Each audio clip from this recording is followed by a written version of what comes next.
welcome back to Things You Ought to Know podcast. I am your co-host, Kelby. And I'm your other co-host, Erica Arnautovic. And Things You Ought to Know is a judgment-free platform for all members of the autism community to come together and tell us things that we ought to know. So today I think we're going to dive into the diagnostic process, right?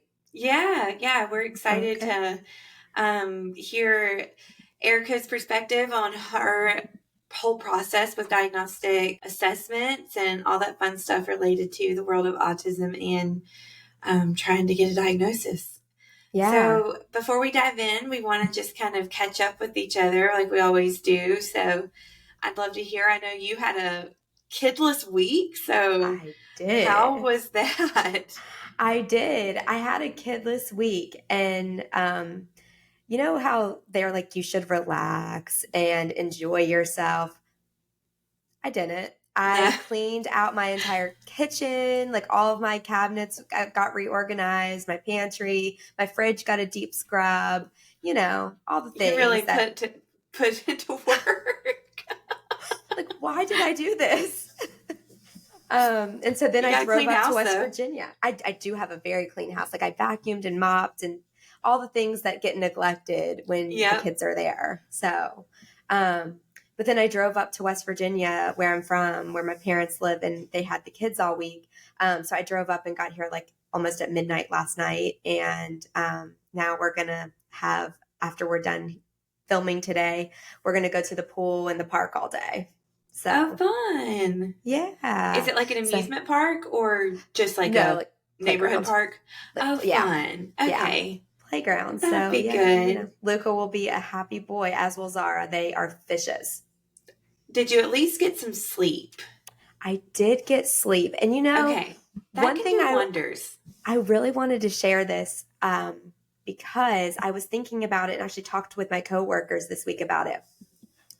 I don't think when you're in the thick of it as a caregiver or as a mama, we give ourselves enough credit for how exhausted we are. I think every night I was going to sleep by like 8:30. I mean, I was just exhausted and like slept until 6 the next morning, just easy. And I don't think until you get like a chance to have any type of reprieve, we realize how much in the thick of it we really are. And then hearing my parents call and be like, "Whew, God bless you and Yanni," like we're exhausted after 1 week. I'm like, the other 51 weeks of the year, Yeah. It's tough, I kind of wanted to just like give a shout out to all the parents there, because I know everybody is not in a position where they can just turn their kids over for a week and have grandparents, but that was such a blessing for us. And even if you can steal an hour for yourself, I just feel like it's such an important thing that us mamas and caregivers and dads, we need to do for ourselves. It was life-changing. I can only imagine that it was life-changing, probably skin-changing. I'm sure you got more water in. You just, you can think about yourself healthier. More. Yeah. You can think about yourself more. Well, I'm so glad that was a restful week for you. I think respite is something that comes very far and few for most of us in this community. So when we get it, we are so thankful for the people that give it to us. So that was just something I wanted to share, because I talked about it a lot with coworkers through the week, just because those are the other adults I see, Man, it was kind of eye-opening in that way. So anyways, that's about that. But tell me about your week. Oh, it was quite the opposite. Not a lot of sleep. It was chaotic. If anybody I think it's probably a lot bigger in the Southeast region, and that's an assumption. It very well could not be. But if anybody is familiar with just Vacation Bible School in general through your local church, I'm exhausted. Every year we go, and I grew up going all the various ones around our area, and it's something that just is like near and dear to my heart. And then so I just always wanted to be able to bring Porter. When we lived in the Boston area so far away, we didn't really get to go. Yeah. And last year we just so happened to be in the area. We just were kind of coming back to hang out with family. And it was really cool because to see the difference in Porter attending last year's VBS to this year's VBS. Because if you don't know what it is, it's 5 days of usually like 6 to 8:30, just fun Bible songs, Bible stories, Bible, just education in general, and so much fun. Like they make it so fun for the kids.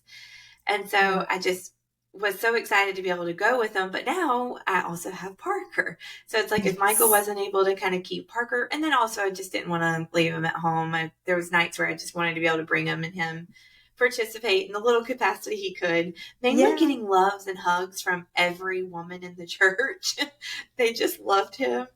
But needless to say, the last year we had an incident with Porter where it was overstimulating for him, and it was at the peak of his SIB and aggression, which is a topic I'm sure we'll dive into at a later date. But I am a parent that handles that. That's part of the symptoms of Porter's autism and not being able to communicate when he gets frustrated or overstimulated in certain environments sometimes.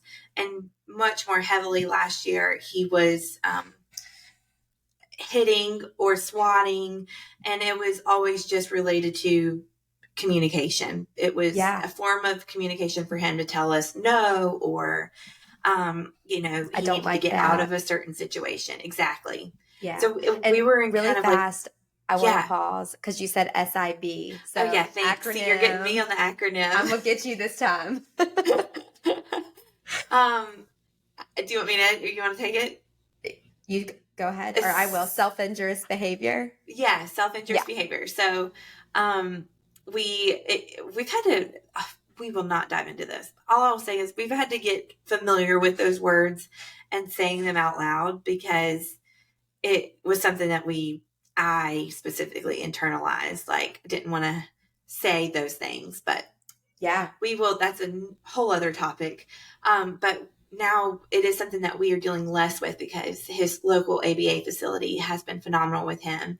And you can really see that. And I'm excited to go to them next week. I'm meeting with them for a parent training, and I can't wait to give them their flowers and just praise them because last year, it was a situation where he got overstimulated and he swatted at a child. And so I then was like freaking out. I had to go, explain what happened to this parent. He wasn't hurt at all. It was just a swat, but it was still like, it got me, It got me.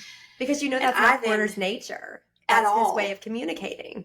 Yeah, and he is like the most sweet, lovey kid. And then to see that, for other people to see that too, it's almost like that's such a not Porter behavior. But it is who he is because it's what he's working through. Yeah. But he, this situation this year, you could tell he was getting a little overstimulated, and I think I've learned how to handle him better in these situations too.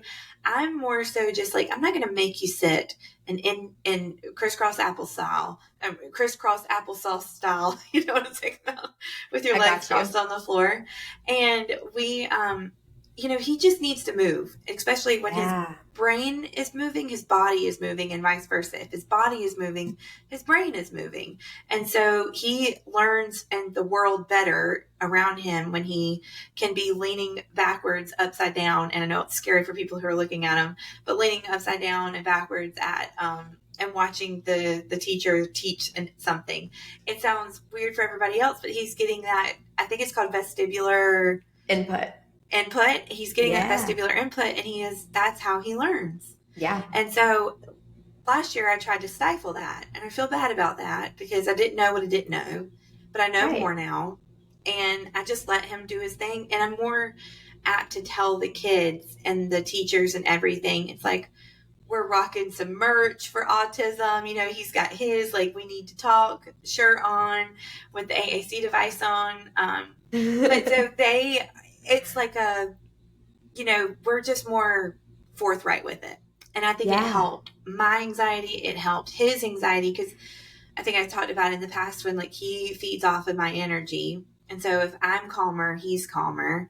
Yeah. And, with along with ABA, me dropping expectations when it comes to these types of things. And then again, my village, they really stepped in. If I was focusing on Porter, they were focusing on Parker, vice versa. There was many times where, I just got to hang back and love on Porter and got to watch my family come into Porter's world and learn how to like navigate him and guide him through this, chaoticness around him. It Yeah. was really cool to see. So I just wanted to touch on, a little piece of that from well, it's a big piece of my week because it's exhausting. I'm going solo parenting with the two kids in this unknown environment for both kids. Yeah.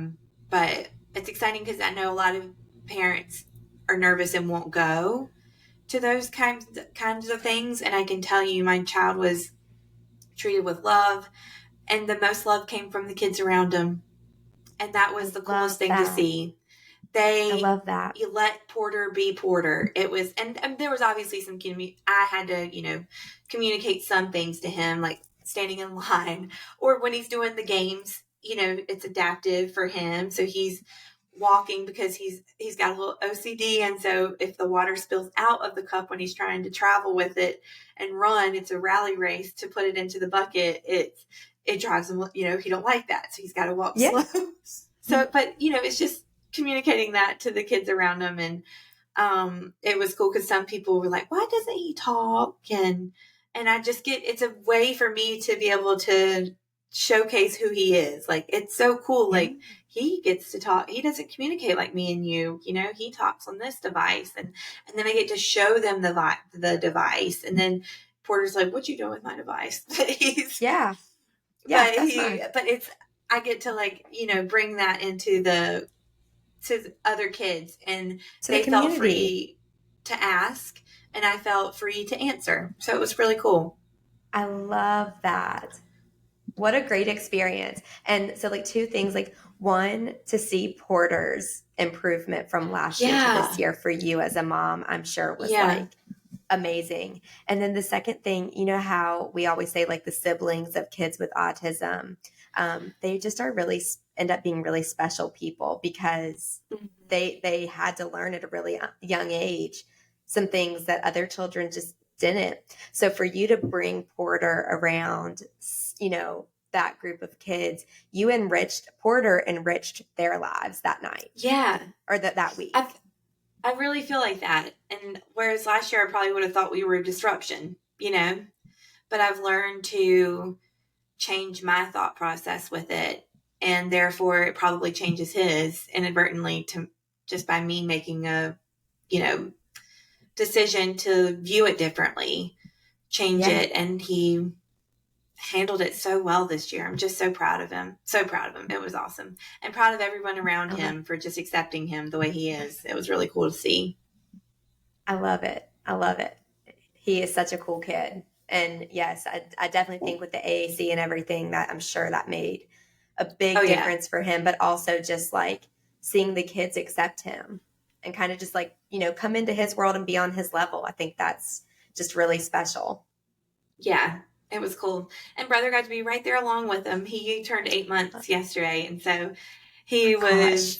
he's obsessed with Porter. If he's not chasing me around the house, he's chasing Porter around the house and trying to I grab love at him. And Porter is, I tell people like, because people I think they're just curious like that sibling factor to it. Like, how's Porter taking to him? And I'll tell people he loves them. He'll come and give him a kiss. He'll come give him a hug. But he's not one to, he can tolerate him in seconds, and then he's like, okay, brother, I'm done over here. I'm going to go do my thing over here. So, Yep. but he did really good this week with each other, being in each other's spaces more than usual. I love that. I love that. Oh my gosh. And I guess we'll go ahead and dive into our topic this week. We Yeah. are blessed to have our own clinician expert on staff here at Things You Ought to Know. And you got to hear a little bit about her background when going through her journey. But Erica Yeah. is not only my two sons' pediatrician, she's an amazing autism mom that also is a diagnostician. So I really want to get to know like your diagnostic assessment process, because I know that your experience has kind of shifted in how you handle that with kiddos and with families. So we'll just start off the top and kind of let us know a little bit, if you could let us know what the assessment Yeah. process looks like, kind of from the foundation up. Yeah, so I started my program with the help of First Steps director and my bosses, of course, at Tri-County. I started it back in January of 2023. And we originally started, the goal was to kind of screen patients to see whether or not they had autism or signs that they should be seen like at a higher level of care to get, evaluated with a full diagnostic process, because there were so many appointments that were just like, we would just send any kid with a speech delay to developmental peds. And it was part of that was clogging up developmental peds. So I started that program kind of, at first it was that mindset, and very quickly it shifted into, no, we need to just provide a full diagnosis for these kids. So we went one full year while I was getting ADOS credentialed, which is the Autism Diagnostic Observation Schedule. We used the mod 2 or the second edition, I'm sorry. And there's modules 1 through 4. There's also a toddler module. So I primarily do toddler modules and modules 1 and 2. 3 and 4, it's based on your speech, your communication level. So a toddler module is from 12 months to 30 months. And a module 1 is any kid who is older than 30 months and has single words primarily. So they may say, eat, snack, things like that, but they don't say like phrase speech. So I go, or, mommy up, or eat goldfish, or more bubbles, please, that kind of thing. Those would be more phrase speeches. So that would, qualify them for a module 2, if that's primarily how they speak.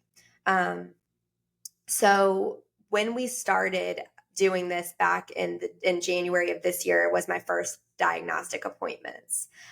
So we had to go out and find a developmental pediatrician who I was able to get in contact with. Her name is Dr. Shelley Brigman, and she is absolutely incredible.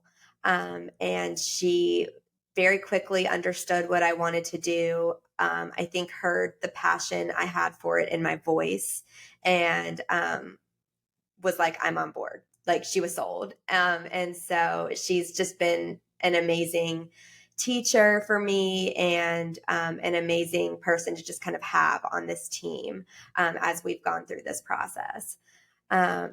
Quick question for you. Yeah. Do you have to have her as your oversight physician because you're a mid-level as a nurse practitioner, or is it because you've never diagnosed and so then you have to have 3 years of oversight, whatever that rule might be? No. So it really has nothing to do with years of experience, or the fact that I'm a mid-level, I have to have a supervising, they call it like a supervising physician is kind of the term. But I have a supervising physician for general pediatrics at my office. But to get these kids charts through Department of Disabilities and like insurance, and to get them the services like ABA therapy that they need, they have to have, there's only certain people who they will recognize that like a signature. So it has to be a developmental pediatrician or a psychologist or something like that. They won't recognize, just like, my signature means nothing to them without her signature. Wow. As prevalent as it is, and the numbers are only increasing, you would think that red tape, if it hasn't already, should have been removed, that it hopefully will be in the future because of the, I'm sure you can talk on your wait list too, but just from what we have known in our world of experiences, the time it's taking now for kids just sitting there and waiting for a diagnosis. So Yeah. because Yeah. you're doing the same assessment, right? There's nothing different that you do versus what the behavioral specialist is doing.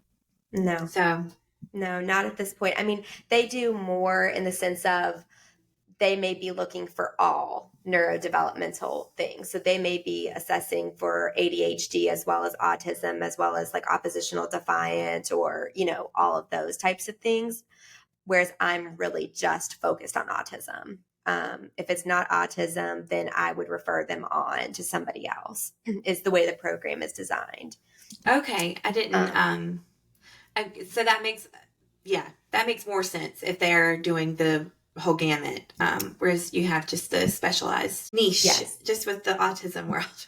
So like I'll do a screening with a kid, and then bring them back I try to make it within 3 to 6 months, depending on the kid's age of Okay. the screening. So if I haven't seen them, like if they were a kid I saw kind of at the beginning, I typically will bring them back just to make sure not a lot has changed, or hopefully with early intervention, a lot has changed. Yeah. And they're talking more, or they're, like requesting at a higher level. So that's kind of what I do. And then I'll bring them back for the diagnosis day. And that diagnosis day is we block a 1 hour appointment, and I have the parent or caregiver fill out it's called the DP4. And that is a tool that we look at like cognitive and adaptive, and it's the Developmental Profile edition 4. So it looks just at 5 different categories of development. And so we have to have a cognitive and adaptive screening tool in addition to the ADOS. So that serves as that. So I'll do that and briefly go over those answers with the parent to make sure it's scored correctly. And then I'll do my ADOS with the kid while the parent is kind of filling that out. And it's really just play. The kid walks into the room with a standardized set of toys set up in the room, which is more just a mixture of toys. That's at least how the toddler module, the module 1 and module 2 begins. And so they walk into that and then kind of let them explore the room, get comfortable, and then we'll kind of start in on the actual, where I'm kind of starting to take notes and, explore what they are doing, what their natural reactions to things are. And it's just you in the room and the parents at this time? The parent, the child, and me. And I typically say no more than 2 caregivers and siblings. It's very difficult for me to have a sibling in the room unless they're like a teenage sibling who can sit there for an hour. But yeah, I remember that part of our onboarding process was they had, and now granted this was COVID times too, so I didn't know if it was different. But they had told us that it could only just be, us, Michael and I, Porter, and then the behavioral specialist. Yeah, I think that's pretty standard even outside of COVID, just because the ADOS is considered standardized. I always try to forewarn the parents on the screening appointments, because part of my screening appointments, I also am trying to educate the parents, which I talked a little bit about in my first episode. I'm trying to give them a little bit of information they can utilize while they're waiting for a diagnosis, a little bit of very basic ABA techniques to teach a kid to functionally request a little bit better, or, to respond to their name, or play with a toy, or, decrease problem behavior, just very basic ones, but just a way for them to better engage with their kid. I love that, because I didn't get that either. I don't know how many moms are out there listening that, it would have been helpful to have a piece of information like that. So that's awesome that you do that. Yeah. I try to forewarn them either at the start of the ADOS appointment before I bring them back into the room, or from the screening appointment if I know I'm going to be seeing them within the next couple of weeks, depending on just kind of where everybody has been falling.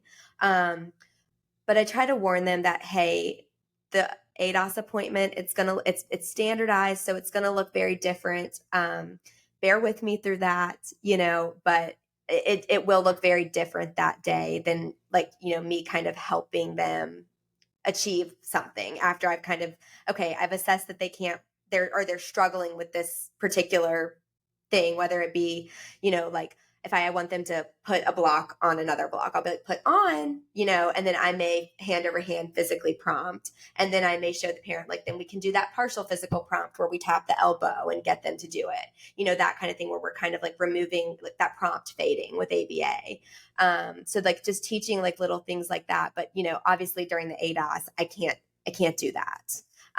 And so I just let them know, it's not me not wanting to do it still with them. It's that I have to see what their natural reactions are. And are they usually fairly understanding of that? Oh, all of my parents. Yeah. I feel like because I always level with them and I tell them look, I've sat through this diagnostic appointment in that seat, not over here. I've sat through it. So I'm going to be as gentle as I can and make sure that I stay within the standardized boundaries without making this a miserable experience for you or your child. What a cool, I'm sorry, I just keep relating this back to my experience and how nice it is that you not only are the pediatrician, but then you also get to do the assessment, because in our situation, and I think it's probably similar for yours, but I'd never met this behavioral specialist before. They had no rapport with my child. And walking into the visit room was very cold. I didn't get any kind of, this is what to expect as you come through this journey, how you were just explaining to parents. Prior to the appointment, I didn't get it's going to look different. We had a virtual consult because, again, she was just in she was in the remote clinic, 2 days a week. So we did a virtual consult, but even that was very black and white, no kind of what to expect in that way. So I love that you have that kind of where you can bridge between pediatrician to now a diagnostician, because you're able to tell them you see me one way with the child. It's going to be a little different this time, like you said, and they can receive that well. Yeah. So, cool. Yeah. I just want them to know I still love your baby the same way I did the last appointment. It's not me wanting to exude their things that they're struggling with. But the ADOS is meant to kind of, we're transitioning. So if they're having difficulty with transitions, we're going from activity to activity. It's going to bring some of those things out as it's kind of designed to. But, I just want them to know it's not me wanting to do this to the child. And at the end of the ADOS, whatever they were interested in, if they were super interested in the cause and effect toy at the beginning, as soon as we're done, that's while I step out to grade it, I'm like, okay, thank you for finishing, and they get that back. So I try to end on a high note wherever the kid is. So try to meet them where they're at at the end of it, because at that point I pretty much have had my assessment done. I know what I'm looking at that point in a lot of cases, especially those more difficult ones. And I can equate that to Luca's. Luca really did not participate in very many of the activities. He kind of just they would present an activity and he would go climb the couch over in the corner, and bless her heart, she tried. I mean, she really did. The research lady who ended up doing that down at MUSC in Columbia, she really tried. And so I don't say that. And I always, I always feel that parents, that feeling that we get as moms as we're sitting there oh my goodness, they're not even interested in that. And some, we said, those toys, it's the math ain't mathin'. But sometimes there was a toy that was presented, especially when his actual ADOS was done down at MUSC.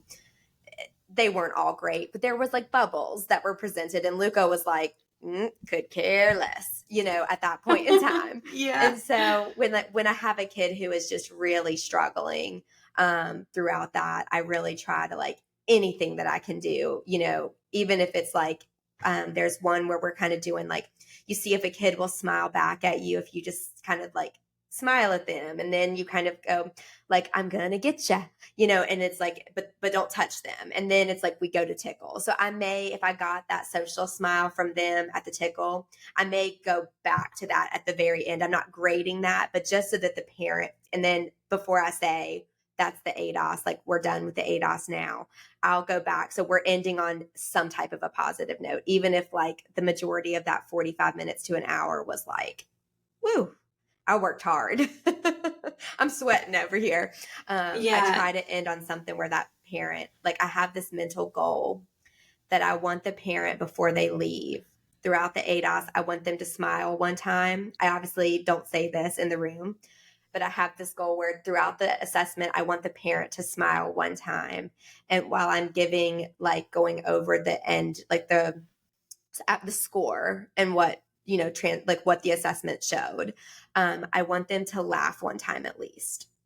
I want something that I say to resonate with them about their child, a strength, like it was so sweet. Like they did this. Like I had one kid who was really into Toy Story and he wanted to leave the room. I mean, it was nothing to do with the ADOS. He wanted to elope the room, which was adorable. But his Oh, way to express that to me was to infinity and beyond. oh my gosh.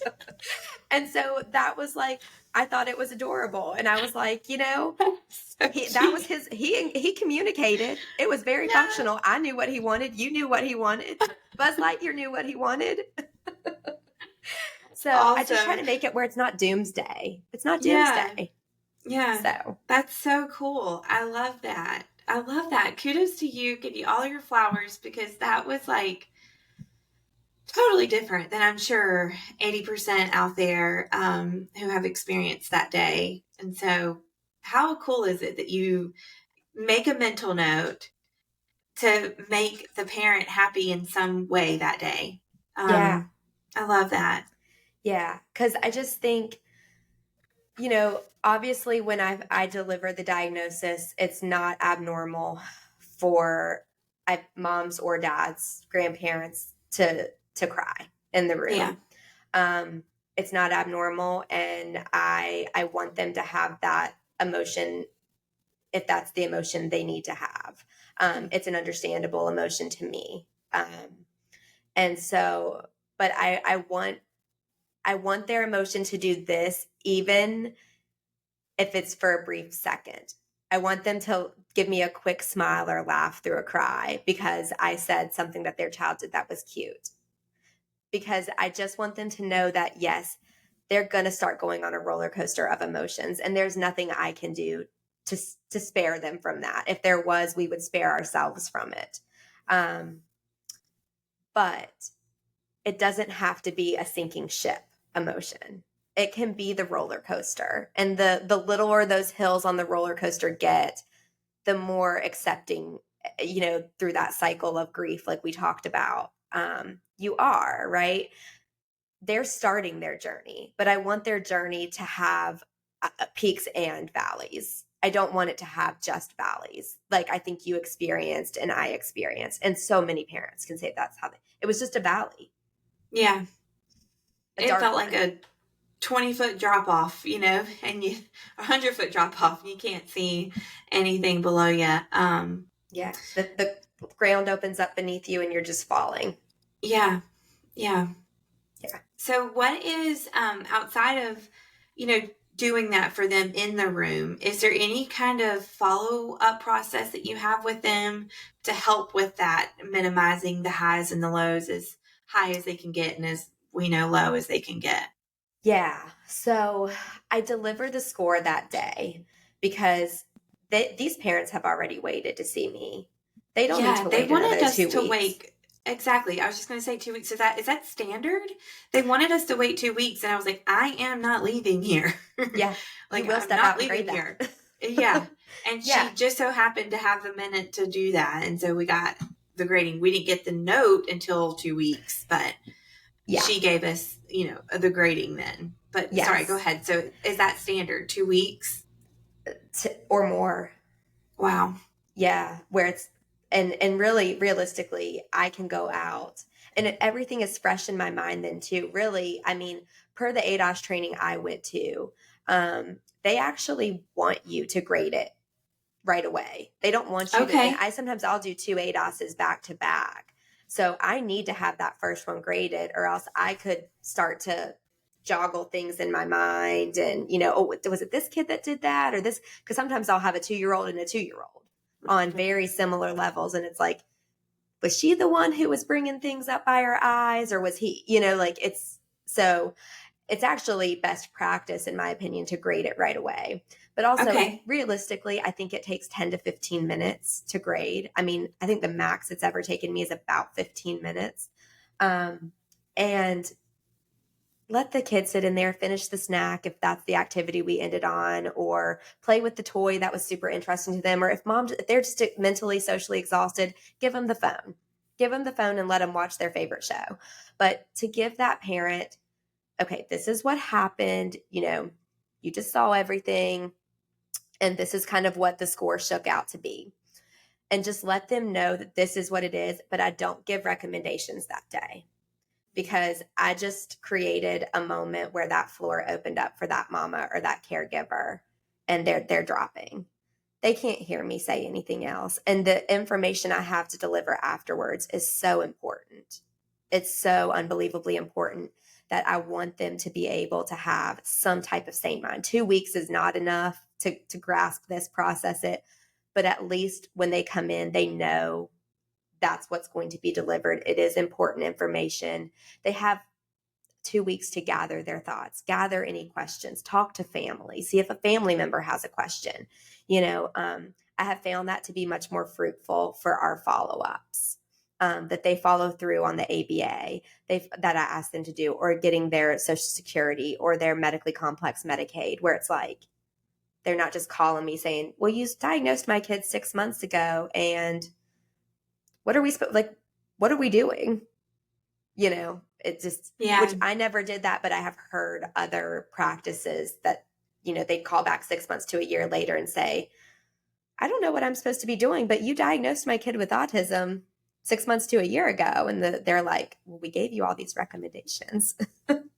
Wow. I mean, it's probably a situation that I very well could have been in if I didn't already know how to kind of help navigate myself through the healthcare system, because it very much was like, you don't come back for 6 months. And then, after that, every 6 months is what they recommended. I don't know if that's up until a certain age, but um, I think of so many parents out there, they're probably so overwhelmed. The floor has opened up on them. They just are in those depths of despair at times. And then you think of the child who is suffering at the hand of that, not intentionally, but just because they haven't been able to do anything yet. Yeah. So there's so you said you bring them back. You don't give them any information the day of, other than walking them through and just trying to help them with the diagnosis and like itself, right? Yep. Give them the diagnosis and the level that day. Okay, and the level. So it scored they were autism level 2.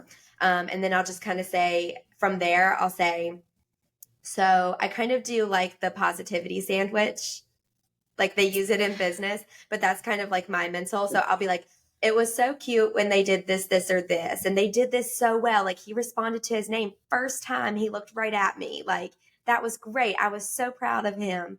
And then, some of the things that I saw that kind of helped lead me to the conclusion of autism, with a severity level of 2 or level 2 autism, however I word that, is, we saw this, this, this, and this. And then on the other side, I say, but he did this really well. Like, his strengths throughout this were the birthday party activity, or like, it was so great how he helped me do X, Y, or Z, or clean up the toys, or put the candles in the little cake. Like, he helped me and he was engaged, or he looked right at me when he's a good eater, because he looked right at me when he wanted more of those goldfish, and he was like, more. That was his best request. So I Yeah. try to finish up on that. Yeah, And those are you the just put times. me, I feel like I just went through that emotional high and low. It's like, you encouraged me through this scenario and then felt down and then it was back up. So it worked. I mean, and I'm sure it helps so many parents out there rather than just leaving in that negative atmosphere and then driving home and still trying to figure out like what the heck you're going to do. Yeah. Yeah. Which, for me, that was the goal of starting this program. My goal, once I said to myself, like as I started to go through it and I was so frustrated so many times, I just thought, I'm in a unique position. I'm already in pediatrics. I'm a provider in pediatrics. And I'm never going to let a parent. I had some great experiences through Luke. I don't want to knock every experience. I had like Emily Lowell at Prisma Health. She saw Luca for a stat assessment. And I think she spent well over an hour in that room with me. She is excellent. I want to have her on the podcast. She's been an excellent resource for me getting my program started. That's she's awesome. The one who told me where to go get ADOS certified. She's been an excellent resource. But so I had some really great experiences through my process and my journey. But overall, I just said to myself, as soon as he's settled and everything he needs to be, I cannot let another family walk this journey the way that I did overall. Mm-hmm. Within a family that may have less resources, less knowledge, less. My mama heart at that point kicked in and was like, I'm a mama bear, not only to Luca, but like, I'm going to be a mama bear for all these kids. Cause like, so I think it's very honorable that you kind of can recognize the positives from your journey thus far and the negatives, and then learn from both of those to produce a better situation for parents moving forward that are having that type of assessment with you. Yeah. That's awesome. I'm curious, and if you don't have these hard numbers, it's okay, but could you give us like a rough estimate, out of curiosity, what your age range is? And then out of that age range, what level are you, kind of percentage wise between 1, 2, and 3? What breakdown does that look like? Yeah.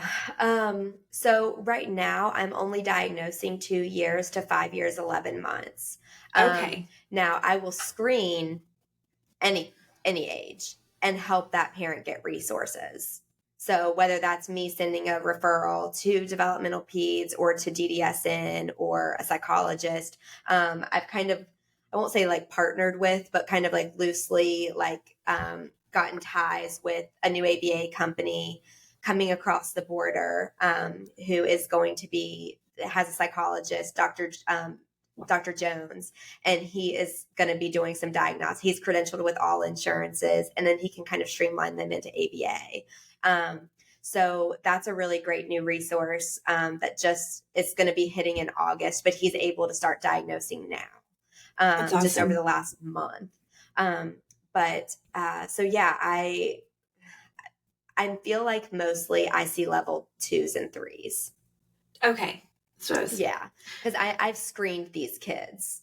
And the level 1s, I won't say, I think maybe I've had one level 1 so far, but most of the time I'm screening those kids out because, again, I'm only looking at autism, and if they're a level 1 autism and they're not already being treated for ADHD, they either are very young and we need to really get them assessed by somebody who's going to look at the full picture, or I may not be the best suit, because again, I am solely looking at autism. So I'm looking at kids who it's pretty, what is the new terminology in medicine is frank autism.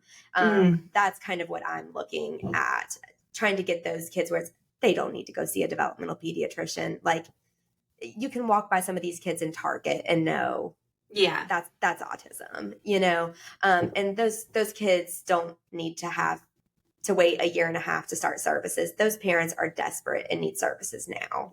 So that's kind of my, wheelhouse. But I definitely see some kids who they have a lot more skill set and are level 2, even at a younger age. Yeah. I would have assumed that, just understanding more about the community more and more every day.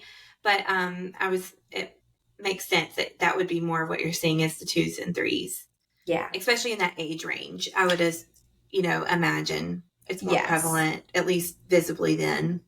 Right, right. And, just when you go through the grading, honestly, if a kid is really not doing a lot of talking, that the scoring system almost automatically is kind of pushing them towards a level 3 anyways, Mm, unless they're doing everything else, which is unlikely. yeah. So, So then, yeah. when you do a follow up, and they come back in, can you walk us through what that usually looks like? Yeah. So at that point, I give them the chart. Typically it's like an 8-page dictated, very long note I have for them. I quickly go through like the highlights of that, but I'm like, look, you can read this at home later if you want. It is what you need to have with you that anybody is going to ask you with. You always need a copy or 2 or 5 of this. Always have it. Keep it in one place. You need to have it. I give them a checklist though, because on my treatment plan, on my note, on like the last page of my note, is what is very overwhelming to me, and I typed it. It just is like all the information. But I created a checklist for them and it has all the ABA companies and their phone numbers. It has that, like in the area, it has like South Carolina Department of Disabilities phone number. It has the hyperlinks for the Medicaid or the TEFRA applications. And then it has also Cindy Tomlinson is a resource we utilize a lot for families. She works for Family Connections, which is a state run program. So it's free for the parent to access her. She has a son with autism herself who is in his older, like late teens, maybe 20 by now, I'm not sure. But she's just a great mama resource to be like, girl, I get it. Like on those hard days, I get it. But also, she's a great resource because I don't want to misspeak, but I believe she has worked for DDSN in the past and kind of knows how to get those applications correctly done and sent through so that they get approved without a bunch of like, now let's add one more thing to this parent's plate where we're going back and forth because you didn't check this one box. You skipped one thing because your child had a meltdown, you know? That's awesome. I didn't get anything like that. So we No. got the referral coordinator will call you anywhere between 2 to 4 days. Um, and so that's, awesome that you give them a little booklet of knowledge. So that's a lot to digest. And then it's a lot. I mean, I remember spending so long just on Google trying to figure out where the local ABA was, what the wait list is. How do I get them on a wait list? Okay, fill out the intake form, 3 different ones for 3 different clinics. And so it's awesome that you have at least the information, the contact information at the very least is available in hand to them. And that's 30 minutes of Google time that they don't have to do. Yeah. The last thing that I do give them is I give them a pamphlet with dietary supplements, and it's like a little chart almost that's like finds something that your child is interested in all these different categories. So, like during bath time, how can you engage with your child during mealtime, during like with a play with an object, play without an object, so like hide and seek or peekaboo, those kinds of things. I give them a chart to find ways that they can connect with their child and they can fill it out. It's a way. So it's something that I created with my healthy step specialist, my amazing coworker Cassie Story. I'm going to shout her out. But she's like my tech savvy guru. She's my scheduler. She's like, I feel like I swear I can trust her to like help me diagnose autism. She just knows what she's looking at now. She's absolutely amazing. So she will help me out with that. Or she helps me out create that. And then she also helped me create videos. So I have 3 videos that are anywhere from like 7 to 15 minutes long. It's just really me talking. And then Cassie is kind of playing in some of the videos. But it's just kind of showing like the difference between typical toy play versus, neurodivergent toy play at a young age. So it's just kind of something for like if the toddler or the child was tantruming throughout and the parent was like, say that again, say that again, the whole time, then it's like they can sit down and it's theirs. We email it in a secure link to them and they can pull up the videos, and also to show those caregivers, we're in the South and grandmas are like, ain't nothing wrong with my baby. And these parents are left arguing with the grandparents a lot of times. And it's like, nothing's wrong with them. You're right. But something's different and we gotta seek help. And so, where you and I had very different experiences, where it's like our village was activated to help us, where sometimes the village activates, but activates it's not negative. They're activating in their self-preservation mode of like, nothing is wrong. And that makes it so much harder for these parents.